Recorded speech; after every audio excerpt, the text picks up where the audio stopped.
Welcome, everybody. I'm here at tea time because tea time is everywhere.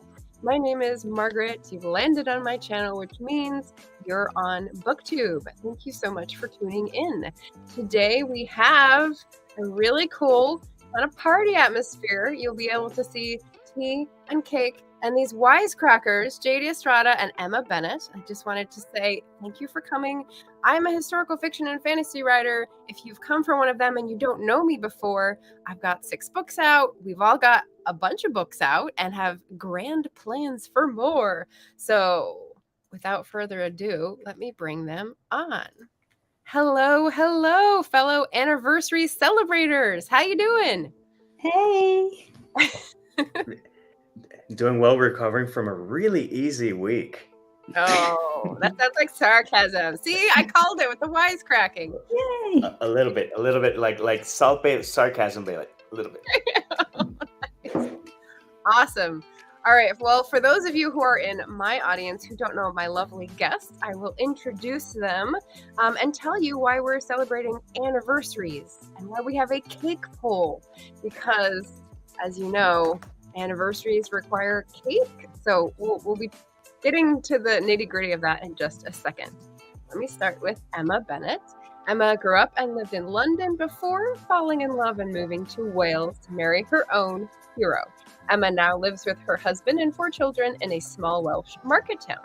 She can often be found in rivers attempting to control 2 overexcited chocolate Labradors, which we just saw one earlier, whose snoring features in many of her YouTube videos. I think you probably have blown past that.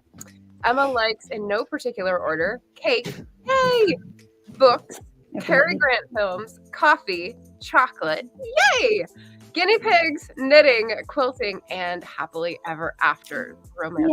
Yeah. Bennett, welcome. That's me. That is me. And JD Estrada is a Puerto Rican indie author, now based in Atlanta, Georgia, with over 15 years experience in the advertising, communications, and marketing industries. Reference that easy week he just had.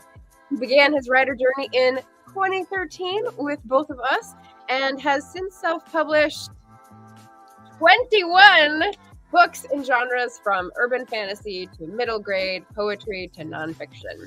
His work ranges Blackjack. There you go. Quirky and whimsical to existential. He has participated in the Puerto Rico Comic Con, Dragon Con, and hopes for many more in-person evolutions. So say hi to the nice people, GD. Greetings, fellow humans. Yay! So we've got lovely people showing up to say hello for our anniversary show.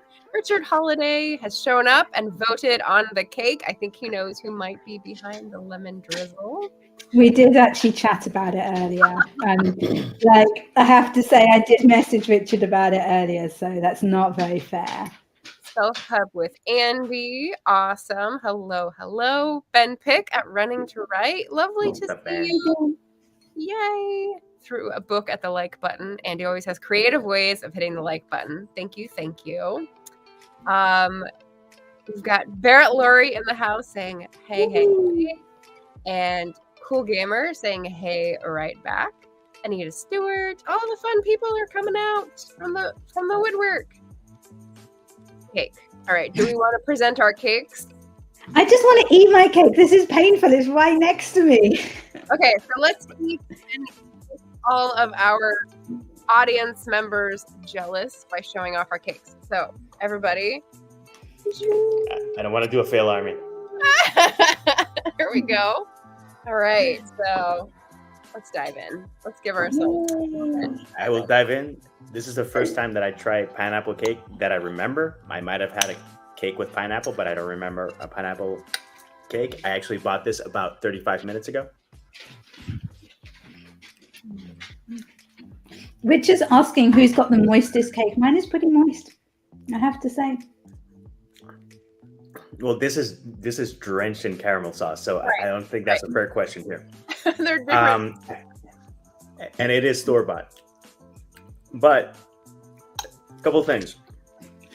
First off, I enjoy when there's like store brands, and they have like their ordinary store brand and their private selection store brand. It's classier. The packaging is often black. The font is very detailed, but this is actually very tasty. It is ooey gooey deliciousness. It does taste like store-bought cake, so you have to enter that with expectations. But the caramel sauce and the pineapple, this is something that you would eat at a fast food, which isn't a bad thing if you're thinking flavor. It is a bad thing if you're thinking nutrition. Okay, JD is giving us a rundown, and I think this is Well, she's a professional.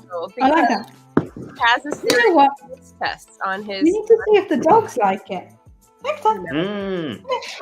Put icing on. Laura Gomez had come in and asked if there's icing on your cake, Emma. It does. It is a gluten-free lemon drizzle cake with it's got some extra icing on, and then it's got pistachio nuts because I'm fancy.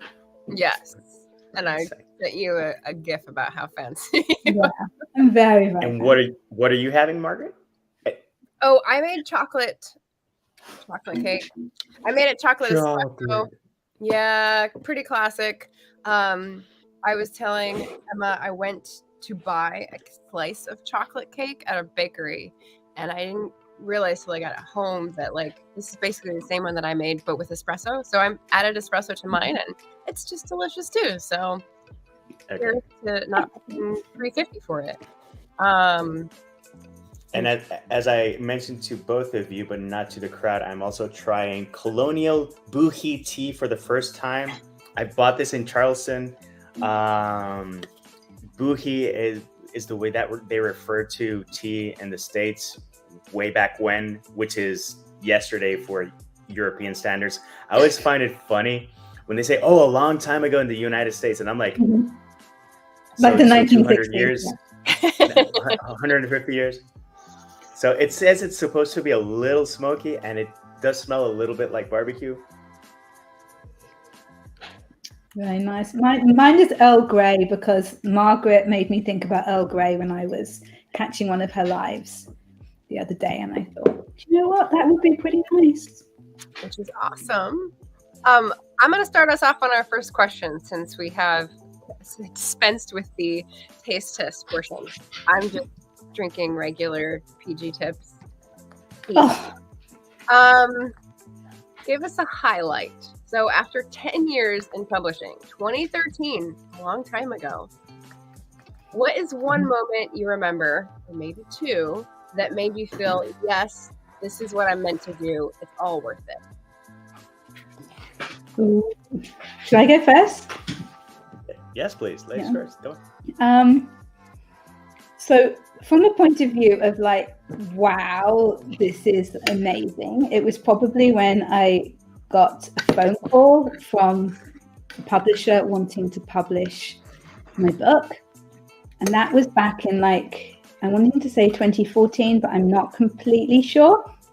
That was pretty cool. I can still remember that phone call. And I read that they don't do phone calls anymore. That's quite old fashioned that they did a phone call. Maybe mine was one of the last, so that was cool. But in terms of this is what I'm meant to be doing, it was probably when my second book started just selling really, really well.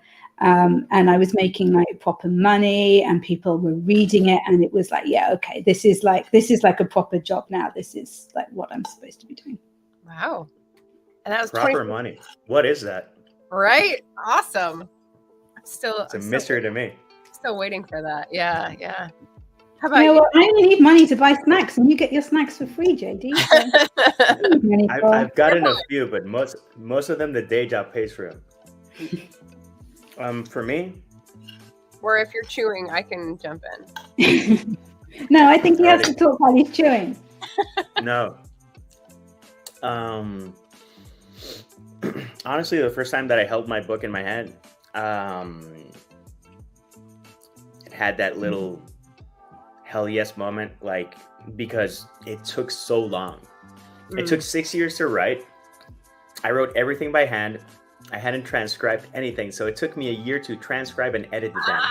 Oh. So, and I'll see if I can find. I'm pretty sure I have a picture of the first time that I got my books because it's me and I wing it. And obviously, I ordered my books so they would arrive the day that I had to set up at the Puerto Rico Comic Con.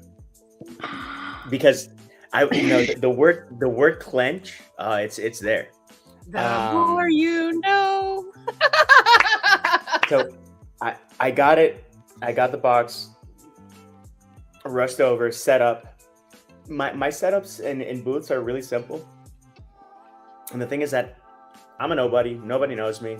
A lot of people that I know didn't know that I had written a book or anything. And I just went with the book, a poetry collection, and actually my Daydreams on the Sherbet Shore, the initial versions, I printed those out and we hand bound them by hand. And when I say we, I mean my in-laws, as in my mother-in-law, my wife, her grandmother, rest in peace. She recently passed away.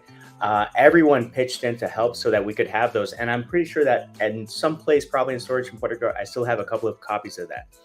Seeing, it's not that I made a ton of money, but I made money. And to be a nobody and have people respond that way and have people be genuinely interested, that was very validating for me. Nice. Two highlights for me. So one, they're very different feelings, but they're all connected to this, like, why are you in this business that can tear your heart out, right? The first one was 2019, so not that long ago. And I had just come out with book number 5, and I had flown back to DC to visit friends and folks in DC that I knew and have like a sort of secondary launch. My version of the book tour was the bookstore where I worked and a bunch of friends and stuff at a tea shop in DC where I used to live. And to have the people like come together, get excited about the book and like host me, and it just felt like a real appreciated moment. Aww. Few and far between. And then another one was whenever, and I'm trying to like chase that feeling and like what is the moment where I have this feeling, it's when I hear other historical fiction authors describe their passions. We all have different historical periods or eras that interest us or whatever, and different methods of going about the research. But like when you hear someone else talk about their passion for lace on a dress, or the details of parliamentary records, or the like something buried in archives that they found that reveals this kind of this information, whatever that they found, and that it's just like real history brought to light. That sort of is electric for me. Hearing other people excited about their things makes me excited about them. So yeah, on a dress.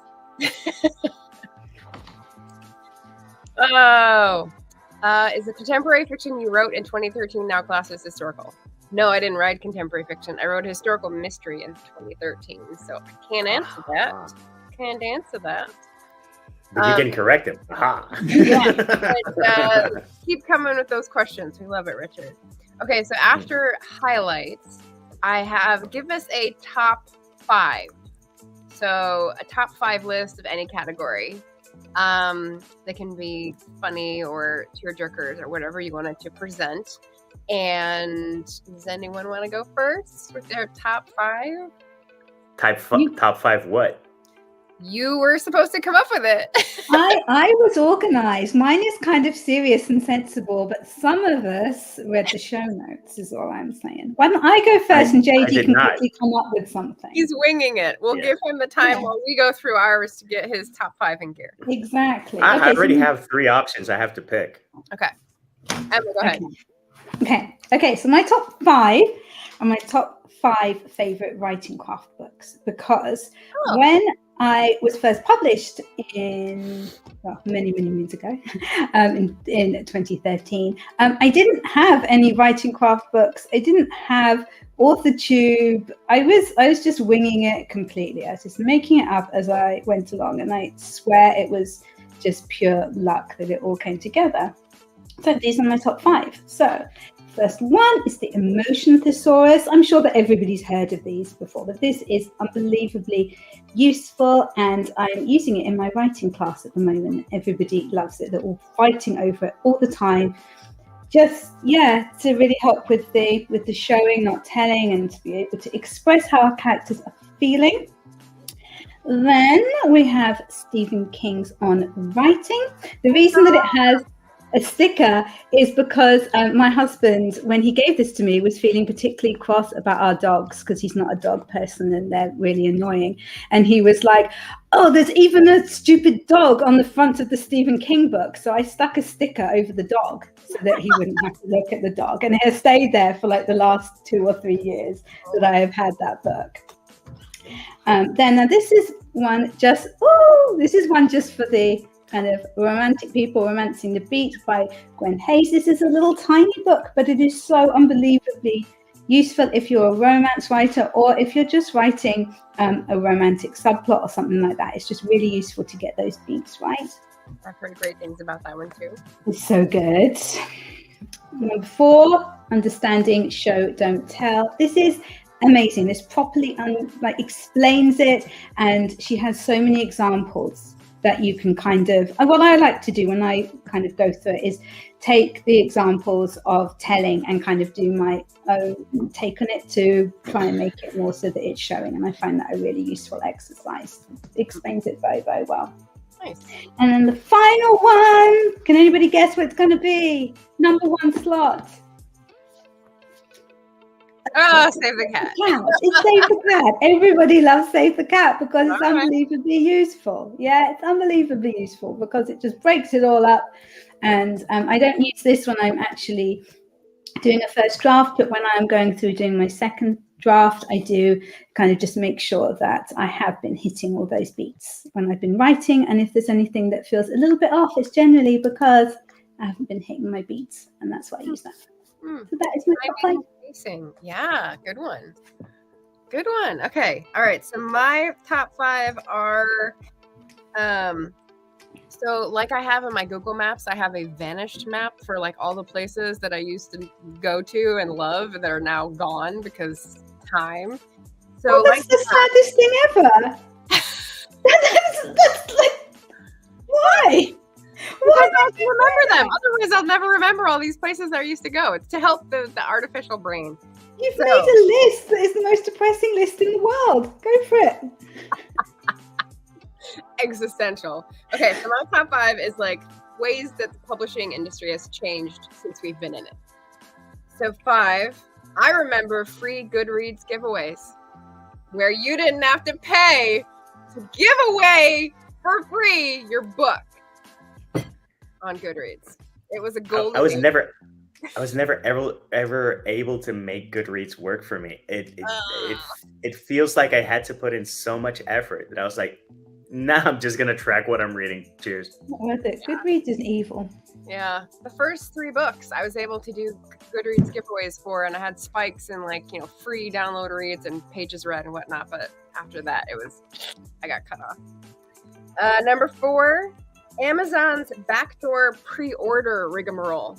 So there was a window of maybe 2 years where in order to get a pre-order for your book as an indie author, you had a way to be an Amazon not affiliate, associate, which is like someone who's reselling stuff on Amazon. So basically you pretended to have stock of this thing until it went live, and then you switched over to like making it connect to the actual print-on-demand book instead of your associate name, and it was like the shadiest deal, but like it was laid out for everyone to follow, but that only worked for one book. So like I remember those days.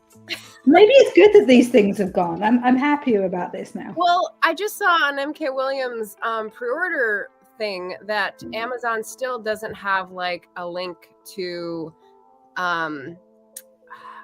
what is it?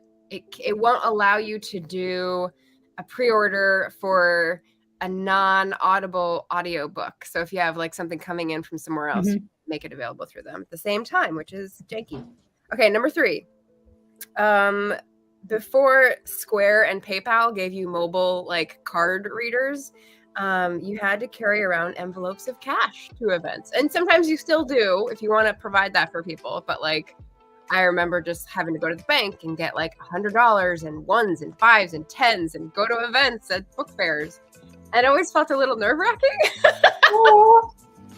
I've never done one of those. I'd be too scared.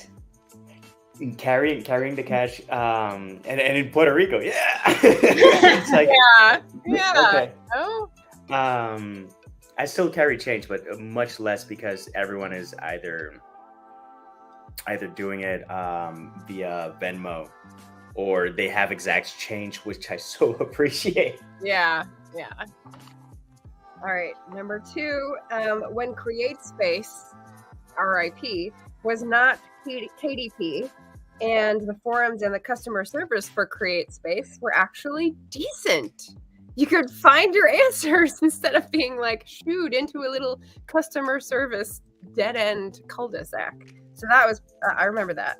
And then number 1, when nothing was automated by apps. So if you wanted interior formatting that now Draft to Digital does for you, like linking to things in your backlist or providing a table of contents automatically, no, you had to learn how to do it yourself or pay money. Promo pictures where you have your book on a table or on a digital phone reader or something like that. No Canva template. No. You had to actually have the book and photograph that shit yourself, which if you're not a photographer was laughable. And live video without StreamYard or Zoom, like any of this was impossible for me. Like, I'm not gonna get a stand and a fancy camera and I don't know what I'm doing. So that is actually a great thing. I have Canva, I have StreamYard, I have Draft to Digital, and I am happy to use there we go. Those things. So woohoo! That was more positive than I thought it was going to be. Yeah, I sure went up. I have 2. I was able to trim down the 5 things that my top five. Okay. So top 5 music choices to write to. Some people can't write with lyrics. I can. And I'm thinking specifically about the books that I've written, not what I think would blah blah blah. No, this is stuff that has influenced directly what I've written. So Tool is top of the list. 9 Inch Nails, Elbow, Pearl Jam, and I did a 3-way tie because it depends on which of the projects, and I think depending on the collection, I listen to one more than the other. One is Seguros, who are a band from Iceland. If you want to get celestially depressed, perfect. Another is Helios, an indie artist who is very, very good. It's like trip hop. It just gets you in the mood. It's very mellow to write to. And then Explosions in the Sky. That's a band. I'm either New Mexico or Texas. I'm not 100% sure right now, but it's one of those 2. Those are. The only one I don't know is Elbow. Did I get that right? Elbow is from the UK, and it is I know Elbow. Band. Okay. If you like, there's a band called Talk Talk. People are not going to know that, but if you like Peter Gabriel or stuff in that vein, okay, it's a little more melancholy but very sweet. Just a band that I can talk about. And actually, if I could choose one band to go to an after party and share rounds of drinks with, it would actually be them and not Pearl Jam, which people are always surprised by. But in terms of personality and them getting along, they're just so sweet and so cool. Mm-hmm. And the other top five influences. Neil Gaiman broke me in the best way possible when I read The Sandman, just in terms of what you can do with your writing. Frank Herbert had a really lasting impression. Even though she's problematic, nowadays J.K. Rowling is an influence, and I'm always going to be a Ravenclaw.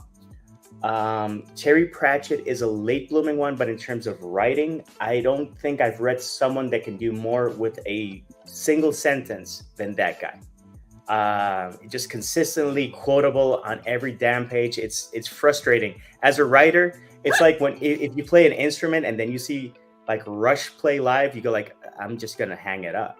Yeah. And finally, it's for the first book that really made an impression on me was The Lion, the Witch, and the Wardrobe. C.S. Lewis, I have a very fond place in my heart, even though there's a lot of Christian allegory in it. But still, when the taste tests in part are because of that damn book. Because when I had Turkish Delight the first time, I was like, oh, and it took me I was like, I love it. I love it. It took me 18 years to try it for the first time. I read the book when I was 8, and at 26, my brother's parents-in-law, his mother-in-law, she actually bought 3 types of Turkish Delight for me, and I tried them and I loved it. And it's weird, but I love it. And also for poetry, Bukowski, I remember the first time I read Bukowski, I had heard the name and a lot of buzz up in the name. And I'm like, okay. And then I was in New York, super cliche to begin a sentence that way, but screw it. And I saw a bookshop, a random bookshop. And I'm like, okay. And then I go to the poetry section and I see a big ass collection. I'm like, okay, let's read something. And I just flipped through. I read a poem that I was like, oh, wow.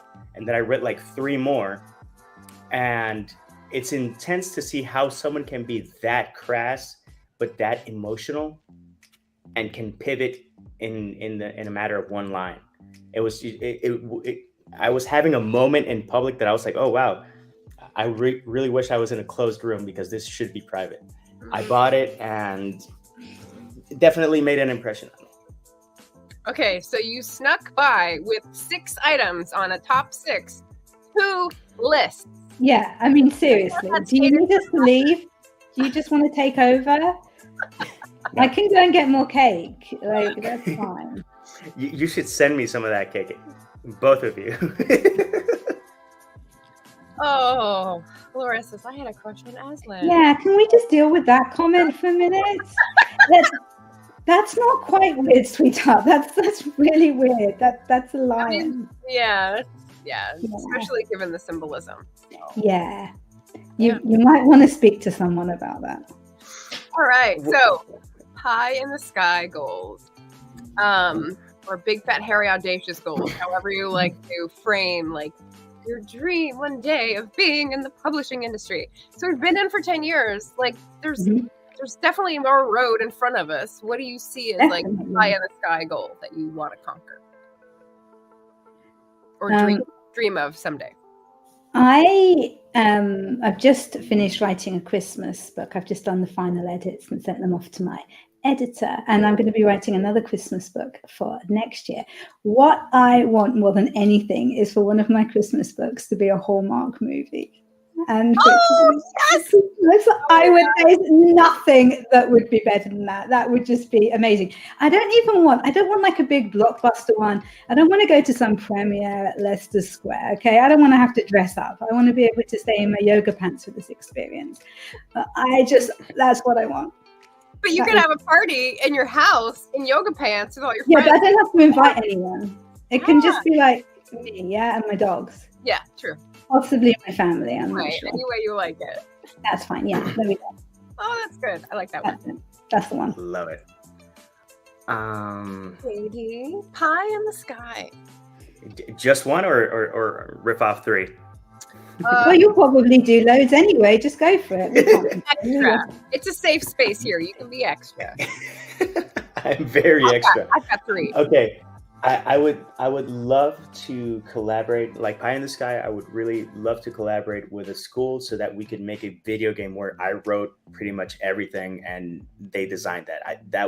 That to me would mean a lot, and it's something that I've softly pitched to people. But until I get like more recognition or stuff like that, it's not something that's going to be taken seriously. So like kids would be designing it. Kids would be like coding and class. My dream, there's a college in Puerto Rico called Atlantic College. I want to collaborate with them, and I want to write the whole thing or collaborate with other people and be the creative director, if that makes sense. Just to land the concept of a video game so that we can bring it out and just try to make it something very memorable, different. Maybe include some stuff about Puerto Rico. I don't know. It's something that's always been like, in the back of my mind, like, do it. And the thing is that how and with whom.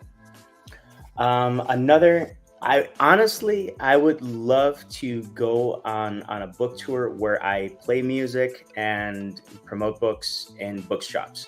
I am very shy and I just want to get over it. And I have played live before, and I did play live in a book event in Puerto Rico. That was a lot of fun, and I would love to do that. Instead of having to pay $10 to get into the show, you would have to buy one of my books and one from the store from anyone else. That would be the way that I would like, because I want, if it's a local author, even better. I love promoting and I love supporting local authors in each community. And I don't think I would ever go to a bar or to an open bar to perform, because people are really awful and they're tossing stuff on stage very consistently. And I think that's stupid. Oh, that's mean. And the last one is, I really want Given to Fly or any of my adventures or all of my adventures to be adapted into 2D animation by Studio Ghibli. That is pie in the sky. Oh, that's fun. I love hand-drawn animation. I've always been in love with it. Yes, I can appreciate 3D animation, but when it comes to 2D animation, it just hits different, and it's so beautiful, and I know it takes so much effort, and I appreciate it to no end. Very cool. Very cool. Okay, so I've got 3 too. Pie in the sky goals. Lead a tour of readers to locations in Scotland in my books, because I was once upon a time almost a travel guide. So that would be like the coming together of all the dreams. Can I come? Yes. I will bring bananas. You weren't invited. No one invited you. He's a reader. He's read a book. I'll pay.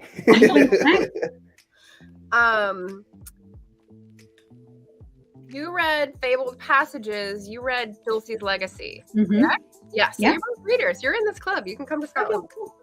Open a bookshop and host authors in residence, so that like you can be there for a week, hold an event, have a coffee, sign books in stock. Like, that would be amazing. Can I be an author in residence? Yes. Even though I write romance and no one wants me anywhere because I'm not highbrow enough, please. Oh, I think I see a book about an author in residence in your future. So that would be lovely.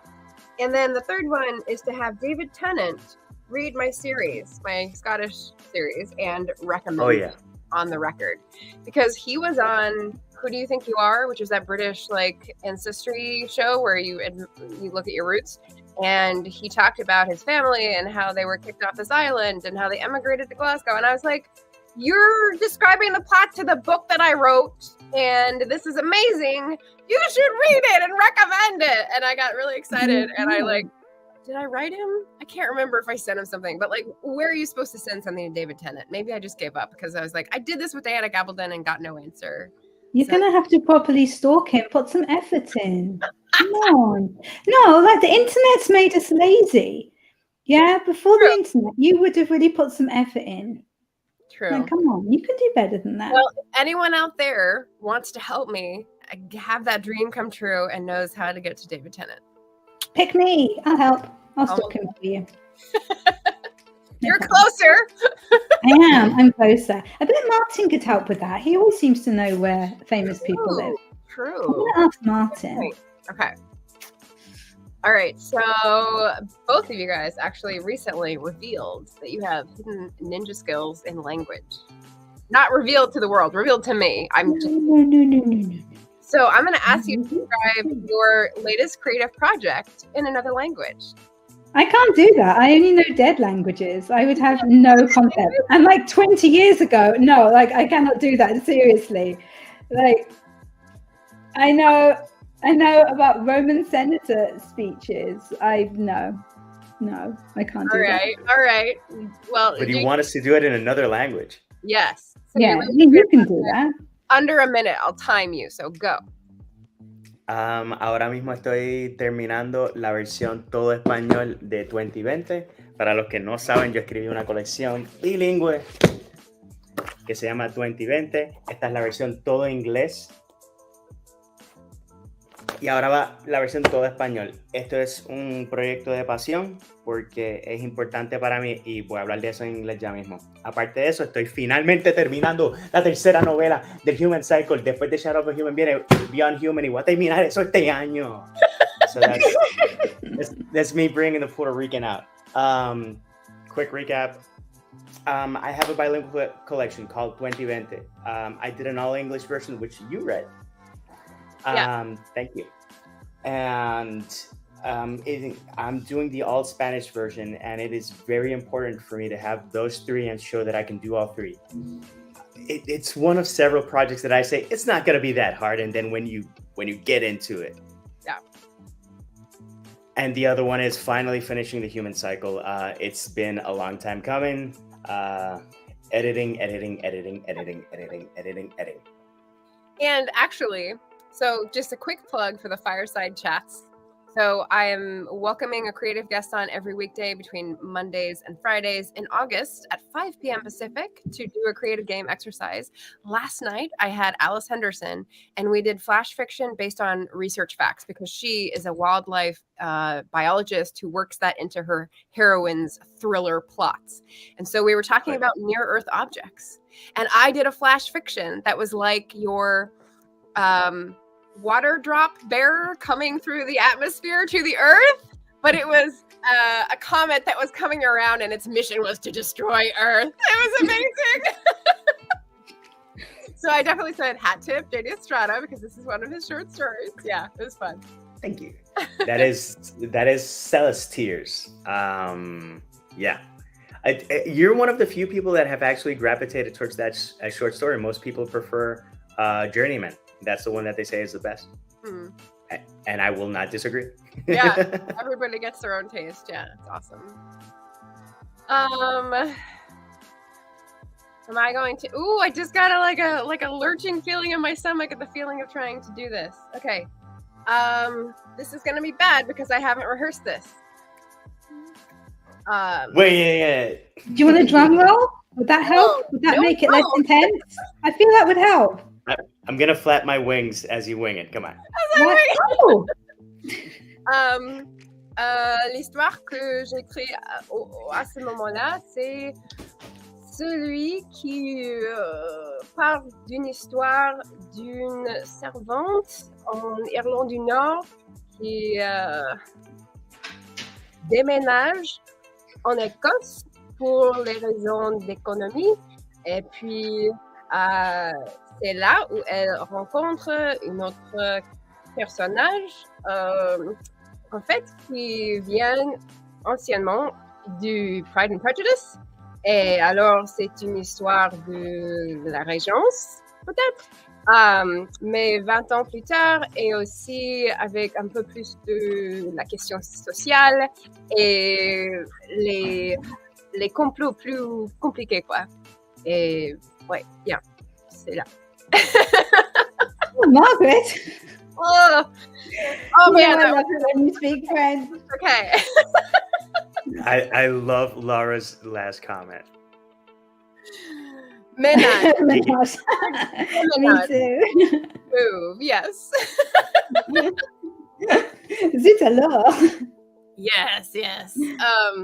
Yeah, so to recap, as JD did, which was smart, my latest sort of fun thing is that during the fireside chat with Leo on Thursday, I worked on an outline sort of a short story that was sort of a Charlotte Collins from Pride and Prejudice. 20 years later, she's in Scotland. Something happens with her because of the area where she works. And then at the end, she ends up meeting someone from a short story scene that I wrote in April that's from Northern Ireland, servant girl, and she's like a firebrand labor activist and lands rights activist. So I was like, ooh, I can make them meet in the same story. So that's what got me excited. Crazy. Wild and crazy around here. Okay, so very, very good. Can you just give us some Greek words that we might have fun learning, Emma? No, I can't. Seriously, like 20, I don't even want to say how long ago, actually, like 20 years ago and the rest. And mainly like political stuff and demographics and boring stuff like that. Which is cool stuff to me, sociology and history nerd, but okay. All right, so you know what I mean. It's not the kind of stuff that you want to like know how to say to impress people. All right, the next challenge is a 2 truths and a lie challenge. So since I haven't gone first yet, I'll go first for this one. I've got 3 facts. 2 of them are truths and 1 is a lie. Is that right? And you're supposed to guess the lie. Okay, so number 1, I am part Scottish. Number 2, I have a PhD in economics. Number 3, I read over 100 books per year. You do not have a PhD in economics. There's no way. I would know if you were a doctor. With the lag, I will let it... I won't guess. I'll let the crowd guess. Yeah, we'll give it another few seconds. Oh, Joe's here. Hello. Congrats on the combined 30 years. Oh, hi, Joe. And Eva's here. Hi, Eva. And Eva. We do have an alternate title for this stream, which was 3 Geriatric Millennials Eat Cake and Spill Tea. So I think I may have to change that. I said I needed help with the title. Yeah. I think that may be the better title, so I'll switch over after. That is.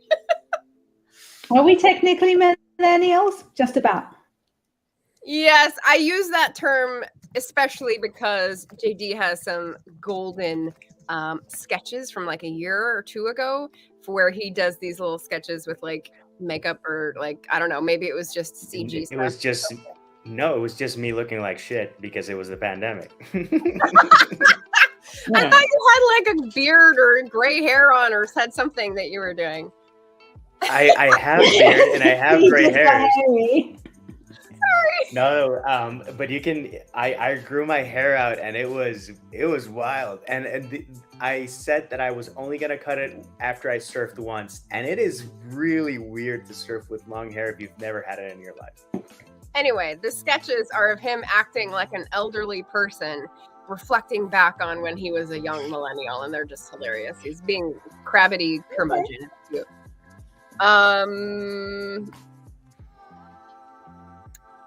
That is correct. Emma got it. I have a master's, not a PhD in economics. I wouldn't have guessed the master's necessarily either. Yeah, I had it switched, and then I was like, no, that might have been a better guess. Okay, next. No, who's going next? JD, you go. Emma. Me. Or JD. Okay. I gave him time to prepare this time. I alerted him. No, but I still need like a minute. Okay, I will. Okay, all right. Number 1 is I studied creative writing at university. Number 2 is I would love to write a medical romance. And number 3 is that I hum when I'm eating food that I like. Sounds like a good detail for a romance novelist, actually. Mm. It's in a recent romance that I read. I'm going to say number 1. I'm not going to guess because I think I know the answer. So let's give it a minute and wait for the audience to weigh in. Oh, I'm going to close the cake poll, by the way. We're way past cake. Ooh. Yeah. All right. Well, 47% lemon drizzle. It's a British crowd. Weighted to the Brits. It was delicious. What can I say? Yes. Humble. Thank you all for voting in the poll. Humble drizzle. Humble drizzle. Humble drizzle brag. No, I do cook a good cake. Oh. Eva is guessing number 1. Tricky. They're all truths, Laura. There wouldn't be any point to doing two truths and a lie if they were all true, Laura. Honestly. Oh, sleuth! You hummed in your video about tea, so she's getting down to the sleuthing. Did I? I think 2 is a lie. I think it's number 1. You want to reveal to the world? Yeah, it's number 1 that isn't true. I studied ancient history, specializing in ancient languages at university. So that means you hum when you like food and I do.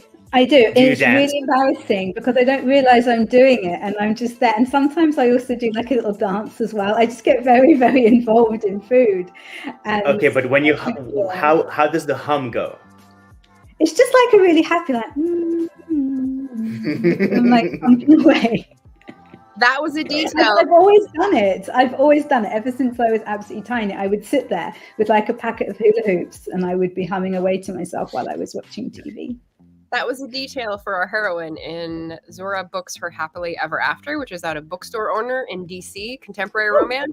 Such a good book. So that is one of the reasons it was good, because she loved food and she expressed it, and the guy appreciated that. It was nice. It was a nice detail. I don't know if anybody's ever appreciated it when I've done it. I think people just find it weird. No. Every time that I eat sea urchin, I need a moment. It's one of my favorite things to eat. And in sushi, there's one place that we went, my wife and I, in Sausalito, that I have to see what it is that we ate. When I took a bite in, she was like, "How is it?" And I literally went, I'm having an experience. I need to be alone with my sea urchin now. And then I finished the bite and I was like, "Wow!" And then when she tried it, I went like, "So how is it?" And she's like, and I'm like, Oh my god! "Okay, two truths and one lie. Hey, Julie. I have a mystery thriller and a sci-fi novella book in the works. Those two books in the works. Okay. I have 2 books with covers done that I haven't finished, and I have 26 ongoing projects." That's hard. Nobody can have 26 ongoing projects. No, he can have more. I'm just saying it could be off by one number and still be a lie. Oh. Because he did a video recounting all the projects like a while ago, and it was somewhere around there. He is sneaky. Is there a sci-fi novella? I'm gonna say the covers. Why would you have covers done before? Because it might inspire you to, like, I don't know. I'm going with the 20. No, maybe I'm not going with the 26. I don't know. Oh, this is hard. See, This is you gave him stupid. too much time. I made it too hard. No. Okay, what's the answer? Eva's guessing the third one. No. I still haven't guessed. I'm still thinking. Okay, I'm going to go with 1. There we go. Okay. I think 1 is the lie. Representative, yeah. There you go. You are correct, Emma. Yay! What do I do mean? not have. If you want a book, just tell me which one. I do not have a mystery thriller in progress. That's one of the few genres that I don't even have an idea for it. Because in different genres, I do have a sci-fi novella that I started, but I sent to beta readers, and both people that do not know each other gave me the same feedback, and I was like, shit, I have to address this. They both told me, read The Martian, and I'm like, okay, I have The Martian, I still haven't read it. That's why I haven't finished the book. It's brilliant. Read it. I know it is. I started and then I stopped because life and the squirrel, shiny object. Sea urchin. I do have 2 books that do have covers. That sci-fi novella actually does have a cover. How? I was writing and I was in the groove and I sent to the beta readers and it derailed me, absolutely derailed me. And I got the cover and it's like, crap, I have to finish this at some time.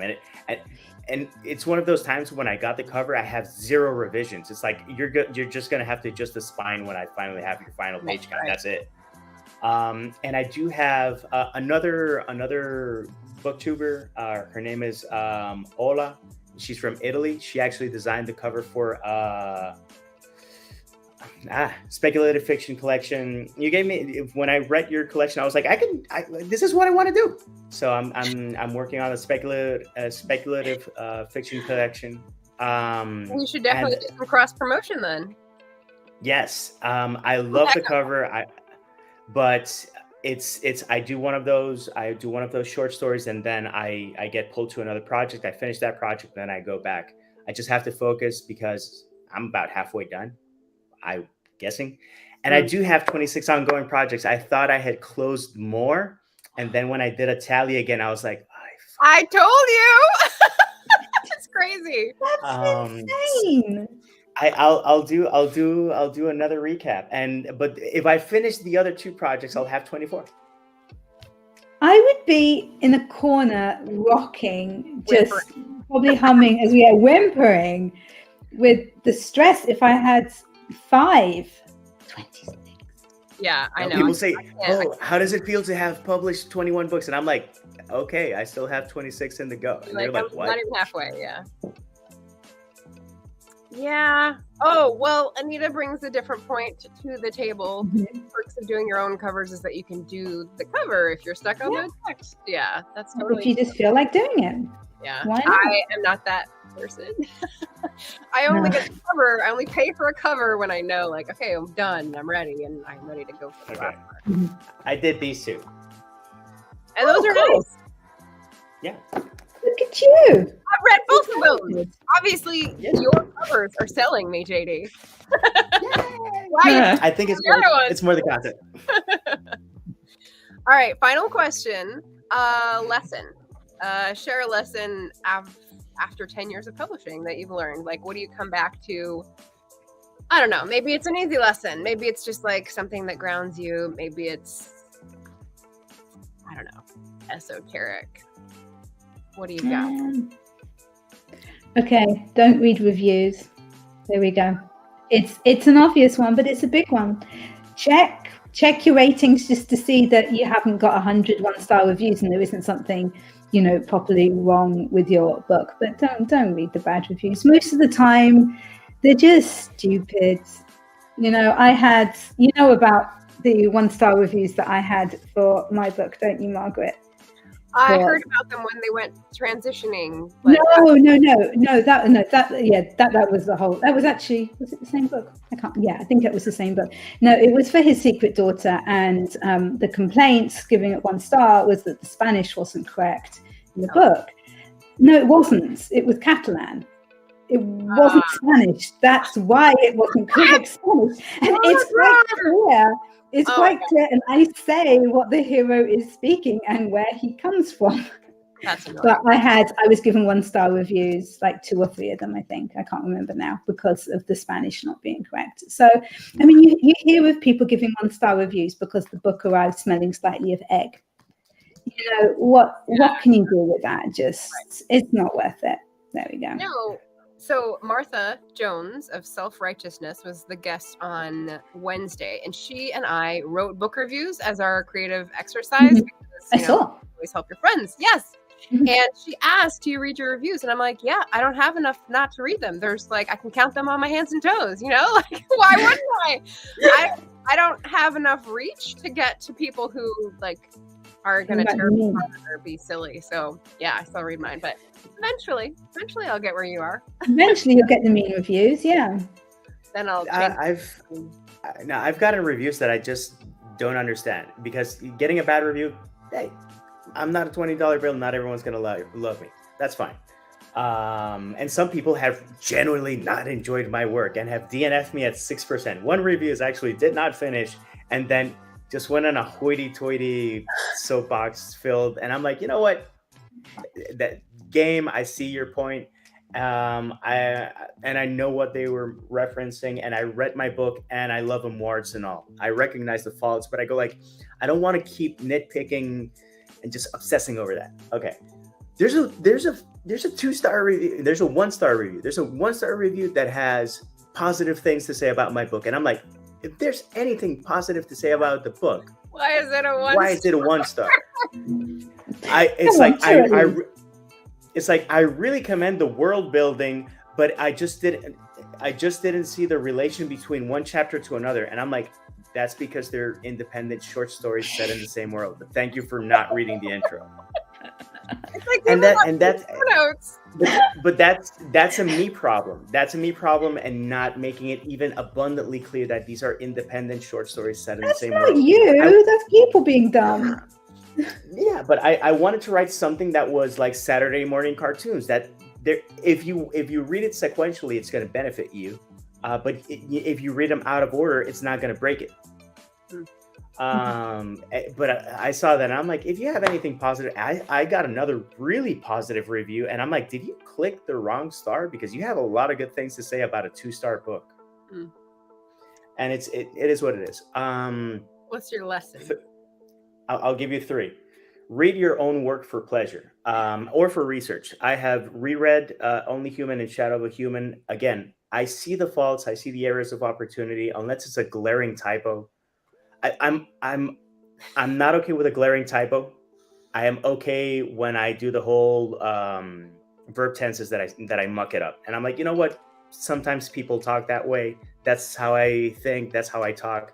I'm not going to stress over that. The story in itself is good, and I enjoy it, and I read it, and I recommend people to do that because when I've reread my stuff, I surprise myself, and I'm rereading. I'm like, I did not remember this, and if I'm doing that and I wrote the damn thing, I did something right.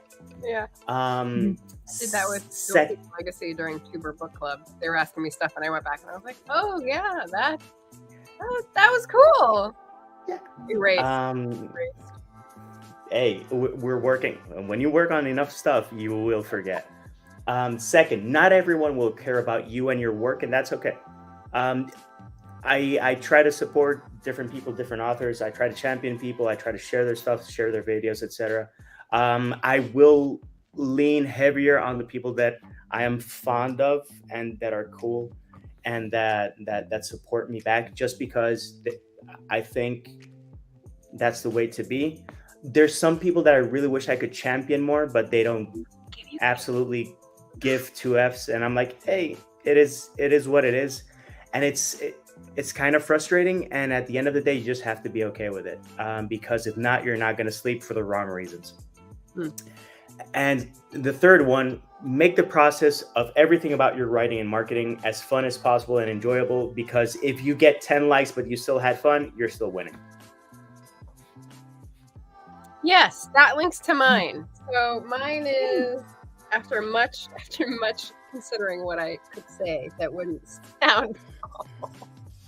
My lesson is, in one hand, humility, in the other, faith. So I am very squidgy about using the word faith because I am a former Catholic and sort of get skeezed out by like people who are trying to get me to believe something. So when I say faith, I don't mean a particular faith. I mean faith in myself. So like having this duality of I don't know everything paired with like I do know some things and it's worth pursuing those. It's like this weird metronome back and forth of like feeling it fit well and then like feeling totally like a fish out of water and knowing that they just go together and it'll come back soon and don't worry about it. So don't worry, Buttercup. It'll come back around. So yeah, that's my lesson from 10 years in publishing. Aww. Yeah. Whew. All right. Oh, and whatever you work on, do it because you love it. Screw writing for the market. But that's a me thing. No, I don't agree with that one. Sorry. No, I don't agree with that one. Sorry. No, I want the money. Yeah, I've never heard you talk about the money. Is that a right to market thing, or is that an idea you have? The medical romance, I just think would be really, really fun because I've always had a thing for doctors. So. Ooh. But you have a thing for doctors, and if your interest and the market overlap, that's good. That's the sweet spot. Yeah, that is the sweet spot. But I've seen people when you read something that's written to market and you really read and you don't feel it and you go like they're doing it for a paycheck. I work in advertising and I have to do that on the daily. That I just can't do it with my writing. I can't. Yeah. And I can't do it because it's like the song from Sound of Music, Catch a Falling Star. No, that's different. Keep a wave upon the shore. Keeping my creative energy focused on a project requires keeping a wave upon the shore. And you're not going to do that with something that doesn't interest you. So it's not possible. It can interest you as well. Well, not for long enough. I can't do it fast enough is what I'm saying. So it would probably be like I was saying with someone else, it would have gone out of fashion and come back into the fashion by the time I get the product out the door. Hey, I am a fan of the 90s, so eventually the fashion will come back my way. And it is getting there. Yeah. I mean, I'm seeing pleated pants. I'm seeing high-waisted jeans. I'm seeing acid wash. I'm seeing collared shirts and like squiggles. Like, it's all back. I would welcome corduroy pants just because they feel so good that you're like, instead of a fidget spinner, you would just rub your legs all day long like a creepy old man. Like, Oh my god. Again, just like Laura's comment about Aslan, maybe that's what you give to yourself. no. Go and have some sea urchin and be by yourself. Oh my gosh. Okay, so Richard said Michael Romance, watch where the thermometer. Okay, thank you, Richard. Thank you, Richard. Down Pleasure as always. writing whatever I want and writing to market. Ideally, it'll be the same. I'm at 0 years publishing still. We'll get there, Eva. Whatever. Baby. Yes. Backwards baseball cap. Yeah. Have I seen those? I don't think I have. Hats have kind of been harder to bring back into. They sort of went out in the 40s, and I don't think they've really come back. So. No, come on. A couple of years back, every douchebag had a fedora. Oh, you're right. Right. There was a phase. I remember. And this look. Yeah.